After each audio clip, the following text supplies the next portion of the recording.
एक लड़की की जिंदगी में एक घोस्ट आता है जो उसकी पूरी लाइफ बदल के रख देता है। शुरू में वो उससे छुटकारा पाना चाहती है, पर जब कहानी आगे बढ़ती है तो कई चौंकाने वाली चीजें सामने आती है। फिल्म की शुरुआत में कई गुंडे मिलकर एक आदमी को मारने की कोशिश कर रहे होते हैं, पर वो अकेला इन पर भारी पड़ता है। एक एक करके सबको धूल चटाने के बाद जब उसे लगता है कि अब कोई भी नहीं बचा है, तब वो शांति से एक जगह बैठ जाता है और तभी पीछे से कोई गोली चला के उसे मार डालता है, जिसके बाद उसकी बॉडी को वहाँ से हटाकर पूरी जगह की सफाई करके सारे सबूत मिटा दिए जाते हैं। इन सब में जो गोली उसे लगी थी उसका खोल वहीं पर पड़ा रह जाता है और ये खोल गलियों सड़कों पर ठोकरे खाते हुए शहर तक पहुंच जाता है। वहीं एक कॉलेज की लड़की भूमिका को दिखाया जाता है जो पार्ट टाइम रेस्टोरेंट में काम करती है, पर असल में वो एक इन्फ्लुएंसर बनना चाहती है और इसके लिए वो कतायमा नाम के एक सोशल मीडिया स्टार से मिलने जाती है। भूमिका उसे बताती है कि वो भी उसी की तरह कंटेंट क्रिएटर बनना चाहती है, पर कतायमा उसकी बातें अवॉइड करता है और उसे नशा करने के लिए कहता है। भूमिका नशे के लिए साफ मना करती है, वो बस कैसे भी करके उससे अपना काम निकलवाना चाहती है, पर वो आदमी तो लगातार पीते ही जाता है। उसके चक्कर में वो अपनी लास्ट ट्रेन भी निकाल देती है। पूरी रात इसी बार में पीने के बाद सुबह दोनों वहाँ से निकलते हैं। सारी रात कतायमा बस फालतू की बातें ही करता रहा। भूमिका को उससे मिलने का कोई फायदा नहीं होता।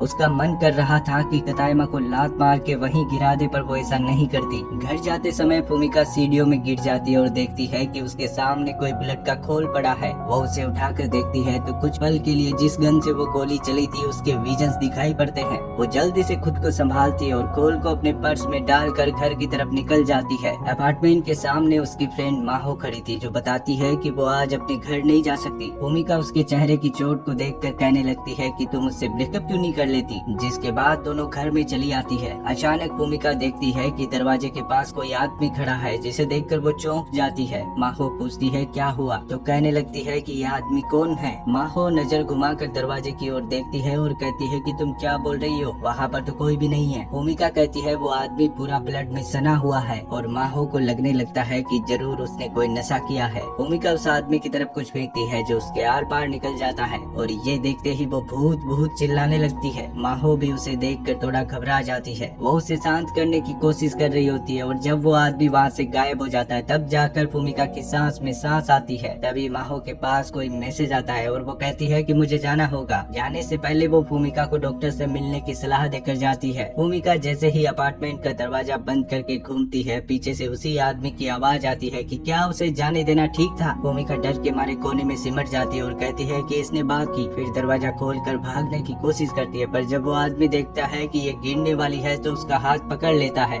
लेकिन गिर तो वो फिर भी जाती है क्योंकि हाथ थामते ही वो भूत उसकी बॉडी में घुस गया था। और कमाल की बात तो ये थी कि दोनों आपस में बात भी कर पा रहे थे, साथ ही कि बॉडी को दोनों कंट्रोल भी कर रहे थे। भूमिका कहती है कि मेरी बॉडी से बाहर निकलो, तो भूत कहने लगता है कि देखो बात यह है कि मैं पहली बार भूत बना हूँ तो मुझे इस प्रोसेस का इतना पता नहीं है। भूमिका कहती है मैं कुछ नहीं जानती, मेरी बॉडी से बाहर निकलो। भूत कहता है ठीक है, आज के लिए इतना काफी है और वो उसकी बॉडी से बाहर निकल जाता है। अब उसे लगता है कि भूत चला गया और गॉड का शुक्रिया करती है कि वो अब भी जिंदा है, पर तभी वो उसके सामने आकर कहने लगता है कि किसी की बॉडी में घुसना जितना मैंने सोचा था उतना भी अच्छा नहीं था। और भूमिका चिल्लाते हुए भागती है कि ये अभी तक यहीं पर है। भागते हुए सोचती है कि क्या उसे पुलिस को कॉल करना चाहिए, पर सीढ़ियों से उतरते ही वो घोस्ट उसके सामने फिर से आ जाता है, क्योंकि जब भी वो उससे 15 मीटर के रेडियस से दूर जाती है तो घोस्ट अपने आप ही टेलीपोर्ट होके उसके सामने चला आता है। वो यहाँ से भी भाग जाती है और भागते भागते एक गली में माहो को देखती है जिसका बॉयफ्रेंड उससे पैसे मांग रहा था और उसे चोट पहुँचाने की कोशिश कर रहा था। भूमिका उसके बॉयफ्रेंड से इसके बारे में पूछती है तो कहने लगता है कि तुम हमारे मामले से दूर रहो, जिसके बाद वो माहो को लेकर जाने लगता है और माहो भी चुपचाप उसके साथ चली जाती है। तभी वो भूत आकर पूछने लगता है कि क्या तुम उसे पनिश करना चाहती हो। भूमिका डर तो जाती है पर इस बार वो डर के भागती नहीं। भूत कहता है तुम्हें पावर चाहिए तो मेरे हाथ को थामो, पर भूमिका उसे मना करती है और दोबारा अपनी बॉडी का कंट्रोल उसे नहीं देना चाहती। भूत कहता है तुमने माहो की चोट को देखा था ना, क्या तुम उसकी हेल्प नहीं करना चाहती। और तभी वो देखती है कि माहो का बॉयफ्रेंड उसके साथ फिर से बदसलूकी करने लगा है और ये देखने के बाद वो भूत की बात मान जाती है। जैसे ही वो उसका हाथ थामती है भूत उसकी बॉडी में घुस जाता है। माहो का बॉयफ्रेंड जब उसे पंच मारने वाला होता है तो भूमिका उसका हाथ पकड़ लेती है और उसे घुमाकर एक जोरदार पंच मारती है, पर इसके बाद भी उसकी अकल ठिकाने नहीं आती और वो उसे जान से मारने की धमकी देता है। लेकिन दूसरे मुंह में तो उसकी सिट्टी बिट्टी गुल हो जाती है और वो बेसुध होकर जमीन पर गिर जाता है, जिसके बाद भूत भी उसकी बॉडी से बाहर निकल आता है। लेकिन तभी उसका बॉयफ्रेंड फिर से खड़ा होकर भूमिका पे हमला करता है और उसका गला दबाकर मारने की कोशिश करता है। भूत उसे अपना हाथ थामने के लिए कहता है पर वो बहुत कोशिशों के बाद भी उसका हाथ नहीं पकड़ पाती। तभी माहो एक पत्थर से अपने बॉयफ्रेंड के सर पे मारती है और भूमिका की जान बचा लेती है। अब ये दोनों एक दूसरे को संभालती है और घर की तरफ चल देती है। वहीं वो भूत उस आदमी को देखता है और भूमिका से आकर कहता है कि तुम्हें देखना चाहिए वो जिंदा भी है या नहीं, ऐसे ब्रिक से कौन मारता है। भूमिका कोई जवाब नहीं देती, बस उसकी तरफ देखती रहती है और माहो पूछती है क्या सच में तुम्हें कोई दिखाई देता है। भूमिका हाँ में जवाब देती है। अब ये तीनों एक कॉफी शॉप में जाते हैं जहाँ पे भूमिका उसे भूत के बारे में सब कुछ बताती है कि उसे उसके अलावा ना कोई देख सकता है, ना सुन सकता है और ना ही टच कर सकता है। माहो कहती है मतलब कि जो फाइटिंग तुमने की थी वो असल में भूत कर रहा था। भूमिका कहती है हाँ, वो मेरी बॉडी को कंट्रोल कर सकता है। तभी भूमिका अपने हाथ को देखती है और भूत पर चिल्लाती है कि देखो तुमने क्या किया। अब वो इंटरनेट पे सर्च करती है कि भूतों से पीछा कैसे छुड़ाएं और तुरंत नमक की बोतल उठा के जहाँ पे वो बैठा था वहाँ पे गिराने लगती है। माहो उसे ऐसा करने से रोकती है और शांत करके बिठाती है क्योंकि आसपास के लोग उसे पागल समझ रहे थे। भूत कहता है मैंने तुम्हारी हेल्प की और तुम मुझ पर गुस्सा हो रही हो। भूमिका कहती है तो फिर यहाँ से चले जाओ। भूत कहता है ये इतना भी आसान नहीं है, याद है तुमने वो गोली का खोल उठाया था, मुझे लगता है मेरी मौत जिस गोली से हुई है ये उसी का था। वो जल्दी से अपने पॉकेट से कारतूस निकालती है और छिटक कर फेंकते हुए कहती है कि मुझे नहीं पता था कि ये गन से निकली गोली का है। भूत बताता है कि उसे कुछ भी याद नहीं कि वो कैसे मरा, पर शायद वो इसी गोली से मरा था, इसीलिए जब भूमिका ने इसे उठाया तो वो उसके साथ जुड़ गया। भूमिका हैरान होती है कि उसका मर्डर हुआ था और वो भूत अपने बारे में बताने लगता है कि उसका नाम कूडो है,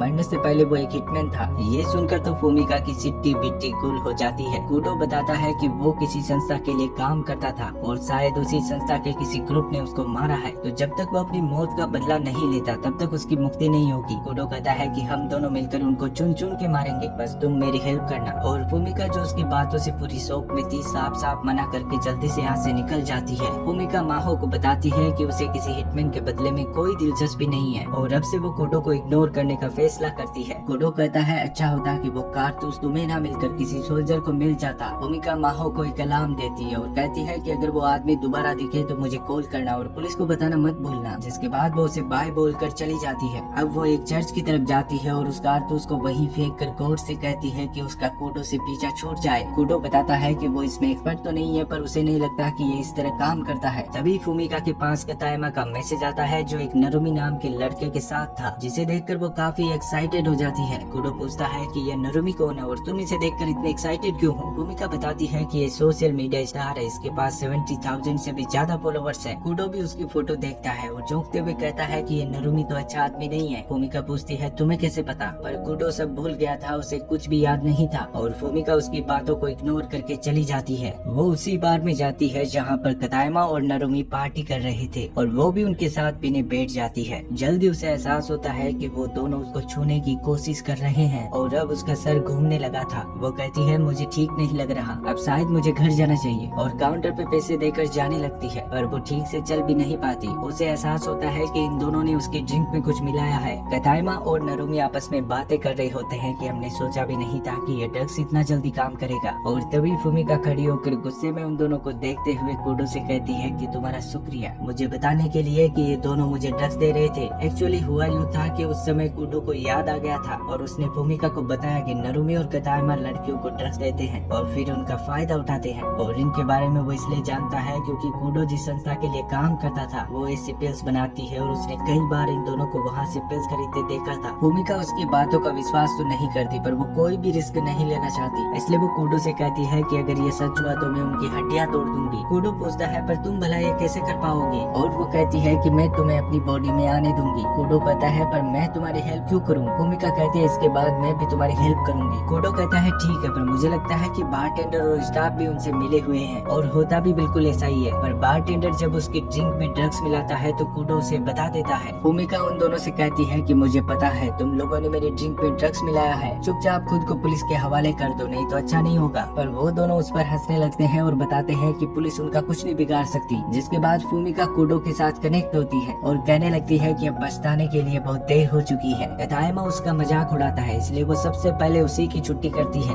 बिल्कुल किसी प्रोफेशनल फाइटर की तरह एक एक करके सबको पीट कर उनका बुरा हाल बना देती है। पर इसी फाइट में जो बारटेंडर था वो मारा जाता है और भूमिका डर के मारे रोने लग जाती है। कूडो को समझ नहीं आता कि वो उसे शांत कैसे करे और वो कहता है कि चिंता मत करो, मैं तुम्हें जेल नहीं जाने दूंगा। वो बताता है कि हमें इन सबको खत्म करके सारे सबूत मिटाने होंगे। और ये बिल्कुल भी गलत नहीं है, क्योंकि ये सभी लोग बुरे इंसान हैं। पता नहीं कितनी लड़कियों की जिंदगी बर्बाद कर चुके हैं, लेकिन ये सब करने के लिए हमें किसी को बुलाना होगा जो मेरी संस्था में ही काम करता है। वो अच्छा आदमी तो नहीं है, पर हमारा काम बन जाएगा। कूडो नंबर बताता है और भूमिका उस आदमी को कॉल करके बताती है कि वो कूडो को जानती है और जल्द से जल्द उसे यहाँ आ जाने के लिए कहती है। थोड़ी देर में कागेरा नाम का एक हिटमैन आता है और भूमिका से पूछता है कि क्या वो अकेली है, कूडो कहाँ पे है। तो भूमिका बताने लगती है कि कूडो घोस्ट बन चुका है और बस उसे ही दिखाई देता है। पर कागेरा बिल्कुल सीरियस होता है, उसे भूमिका की बातें मजाक लगती है। वो चाकू निकाल कर उसकी ओर बढ़ने लगता है। कूडो घबराते हुए कहता है कि वो तुम्हें मारने से पहले एक बार भी नहीं सोचेगा। वो जल्दी से उसकी बॉडी में घुस के एक ही मुंह में उसी का चाकू उसी की ओर तान देता है और कहता है कि तुम अब भी मुझे हरा नहीं सकते। कागेरा समझ जाता है कि ये तो सिर्फ कूडो ही कर सकता है। जिसके बाद भूमिका कूडो की बातें कागेरा को समझाती है और वो अपने काम पे लग जाता है। जितनी भी बॉडीज थी उन सबको एक गाड़ी में डालकर निकल पड़ते हैं। भूमिका रास्ते में कागेरा से कूडो की मौत के बारे में पूछती है। कागेरा बताता है कि इसके बारे में उसे ज्यादा नहीं पता, पर कुछ दिनों पहले ही उनकी संस्था के ओनर की मौत हो गई, जिसके बाद सारा काम उसके बेटे ने अपने हाथ में ले लिया। लेकिन नया ओनर गलत काम करने लगा और कूडो को ये बिल्कुल भी पसंद नहीं था। भूमिका कहती है मतलब कि ओनर ने ही कूडो को मारा है। तो कागेरा कहता है कि इसके बारे में वो नहीं जानता। अब वो उन सभी को उसी जगह लेकर जाता है जहाँ पर कूडो को मारा गया था और यहाँ आने के बाद कूडो को भी ये जगह जानी पहचानी सी लगती है। कागेरा उन सभी को खत्म करके अपना काम पूरा करता है, जिसके बाद वो भूमिका को उसके अपार्टमेंट के सामने ड्रॉप करता है और जाने से पहले पूछता है कि क्या कूडो सच में उसे दिखाई देता है। भूमिका हाँ में जवाब देती है और वो दोबारा कभी ना मिलने का बोल के चला जाता है। अपार्टमेंट में आने के बाद भूमिका कूडो का शुक्रिया करती है और बताती है कि अगर वो नहीं होता तो पता नहीं वो लोग उसके साथ क्या करते। कूडो कहता है कि उसने पिछली लाइफ में कई लोगों को मारा है, पर इस आफ्टर लाइफ में उसे लोगों की हेल्प करके अच्छा लग रहा है। भूमिका कहती है फिर वादा करो कि तुम इस आफ्टर लाइफ में ऐसे ही हीरो बन के रहोगे, और कूडो भी उसकी बात मान जाता है। जिसके बाद भूमिका सो जाती है क्योंकि वो काफी थक चुकी थी। वहीं इधर कूडो की संस्था को दिखाया जाता है। उसका नया लीडर जो ओनर बनते ही गलत काम करने लगा था, टेंशन में होता है कि कूडो मरा भी है या नहीं। तभी वहाँ पर कागेरा आता है और बताता है कि कूडो के बारे में बात करनी है। ओनर पूछता है क्या तुम्हारे पास उसका कॉल आया था। कागेरा बताता है कि कूडो का भूत एक कॉलेज की लड़की को अपने बस में करके रखा है। ओनर को उसकी बातों में विश्वास तो नहीं होता, पर फिर भी वो अपने कुछ हिटमैन्स को सच्चाई का पता लगाने के लिए भेज देता है। कागेरा उसे वार्निंग देता है कि नॉर्मल गुंडों को मत भेजना, कोई भी नहीं बचेगा। ओनर को उसकी बातें मजाक लगती है और कागेरा उसे तरस भरी नजरों से देखता है। थोड़ी ही देर में गुंडे भूमिका के अपार्टमेंट तक पहुंच जाते हैं। खतरे का एहसास होते ही कूडो जल्दी से भूमिका को जगाता है। पैरों की आवाज सुनकर वो समझ जाता है कि 4 लोग उन्हीं की तरफ आ रहे हैं। जैसे ही डोर से आवाज आती है वो तुरंत भूमिका को हाथ थामने के लिए कहता है। अब चारों में से एक गुंडा अंदर आता है, जिसे कूडो बड़ी आसानी से अपने बस में करके उसकी गन बाकी तीनों की तरफ तान देता है। इन गुंडों का लीडर बाहर से देखता है कि अपार्टमेंट में गोलियां चल रही है। वो अंदर जाकर देखता है तो उसके चारों साथी वहाँ पर घायल पड़े थे। बालकनी से नीचे देखता है तो वो लड़की भाग रही थी। भूमिका भागते हुए उसी जगह पहुँच जाती है जहाँ पर कूडो मरा था। और कमाल की बात तो ये थी कि यहाँ पर कागेरा पहले से मौजूद था। कागेरा बताता है कि उसी ने सबको भूमिका के बारे में खबर दी थी। ये सुनकर कूडो उस पर काफी गुस्सा होता है। भूमिका कहती है तुम्हारी वजह से मेरे अपार्टमेंट की हालत बिगड़ चुकी है, अब तुम ही उसको ठीक करके दोगे। जब कागेरा भूमिका पे गन तान देता है तो कूडो तुरंत उसकी बॉडी में घुस के कागेरा की गन छीन कर उसे खोल कर फेंक देता है। अब इन दोनों के बीच में फाइट होती है और कागेरा बड़ी चालाकी से गन उठाकर उसे शूट करना चाहता है, पर कूडो फिर से गन छीन कर उसी पे तान देता है। और जैसे ही वो गन पॉइंट करता है उसे सब याद आने लगता है कि वो कैसे मरा था। कागेरा बताता है कि हाँ मैंने ही तुम्हें मारा है। कूडो पूछता है तुमने ऐसा क्यों किया। कागेरा बताता है कि जब नया ओनर बना तो हम लोग उसके खिलाफ थे, पर बाद में तुमने बिना बताए अपनी जॉब छोड़ दी और हमारे विद्रोह की आग वहीं पर बुझ गई। जिसके बाद नए ओनर ने तुम्हें मारने के ऑर्डर्स दिए और मुझे मारना पड़ा, नहीं तो वो लोग मुझे भी नहीं छोड़ते। वही कूडो को याद आता है कि जब कागेरा उसे मारने आया था तो उसने भागने का मौका दिया था, पर कूडो अपनी लाइफ से तंग आ चुका था और उसी ने कागेरा को उसे मार देने के लिए कहा था। कागेरा रोने लग जाता है क्योंकि वो भी अपनी लाइफ से तंग आ चुका था। वहीं इधर ओनर काफी गुस्से में होता है कि एक मामूली सी लड़की प्रोफेशनल फाइटर्स को चकमा देके भाग गई। उसके गुंडे बताते हैं कि उसके मुंह किसी नॉर्मल इंसान के नहीं थे, जरूर उसमें कूडो की आत्मा है। इधर कागेरा कहता है कि तुम्हें शहर छोड़कर जाना होगा, वो लोग तुम्हारा पीछा नहीं छोड़ेंगे। और भूमिका बताती है कि क्यों ना हम ओनर को ही खत्म कर दे, इससे पूरी संस्था ही बंद हो जाएगी, फिर ना तुम्हें कोई खतरा होगा ना मुझे, और सबसे बड़ी बात कूडो को भी मुक्ति मिल जाएगी। पर कागेरा उसकी बात पर राजी नहीं होता क्योंकि इस काम में बहुत खतरा है और भूमिका की जान भी जा सकती है। भूमिका गुस्से में कहती है कि ये वो खुद के लिए करेगी। उसे किसी के आने या ना आने से कोई फर्क नहीं पड़ता। उनकी वजह से उसका पूरा अपार्टमेंट बर्बाद हो गया और अब वो संस्था के ओनर को नहीं छोड़ने वाली। जिसके बाद वो कूडो को लेकर यहाँ से चली जाती है। थोड़ी देर में कागेरा कार लेकर इनके पास आता है और कहता है कि ठीक है, अगर तुम्हें मरना ही है तो मैं भी तुम्हारे साथ हूँ। अब ये तीनों संस्था के बाहर पहुँच जाते हैं। कागेरा पहले अंदर जाता है ताकि कितने गुंडे कहाँ पर है उनकी लोकेशन का पता लगा सके और फूमिका कूडो के साथ हथियारों के गोदाम की तरफ जाती है। कूडो आगे रहता है और फूमिका को अलर्ट करता रहता है क्योंकि उसे कोई नहीं देख सकता पर वो तो सबको देख सकता है। इस तरह दोनों हथियारों के गोदाम में पहुंच जाते हैं और जरूरत के सारे हथियार लेकर कागेरा को इन्फॉर्म करते हैं और वो भी इनके साथ मिल जाता है। अब कूडो फूमिका की बॉडी में घुस जाता है और गुंडों पर हमला करते हैं। यहाँ पर एक जोरदार शूट आउट होता है जिसमें लगभग सभी गुंडे मारे जाते हैं। लास्ट में ओनर बचता है और कूडो उसके दोनों पैरों पर गोली मार के घुटनों के बल बिठा देता है। फूमिका ओनर से कहती है कि मुझे मेरे अपार्टमेंट के पैसे चाहिए। ओनर कहता है क्या मतलब, एक अपार्टमेंट के लिए तुमने मेरे पूरे एम्पायर की बैंड बजा दी। पर असल में फूमिका ने ये सब कूडो को मुक्ति दिलवाने के लिए किया था। जिसके बाद कागेरा ओनर को खत्म कर देता है। फूमिका खुश होती है कि सब खत्म हो गया और साथ ही उसे काफी पेन भी हो रहा था क्योंकि उसकी बॉडी के सारे अंजर पंजर हिल चुके थे। अब वो लंगड़ाते हुए घर की तरफ चल देती है और साथ ही कूडो का हर एक चीज के लिए शुक्रिया करती है। तभी देखती है कि कूडो उसके पीछे नहीं है। कागेरा पूछता है कूडो ने क्या बोला, तो कहने लगती है कि शायद वो चला गया। ये सुनकर कागेरा काफी खुश होता है। कागेरा कहता है कि मैं तुम्हारे अपार्टमेंट का खर्चा दे दूंगा, जिसके बाद हम कभी नहीं मिलेंगे। फूमिका उसका शुक्रिया करके अपने घर की तरफ निकल जाती है। कुछ दिनों बाद हम देखते हैं कि फूमिका जब सीढ़ियों से गुजरती है तो उससे वही कारतूस फिर से मिलता है, जिसे देखकर उसके चेहरे पे मुस्कान आ जाती है। वो उसे अपने पर्स में ये सोच कर रख लेती है कि क्या पता कूडो उससे मिलने दोबारा आ जाए। और इसी के साथ ये फिल्म यहीं पर खत्म हो जाती है। Thanks for watching.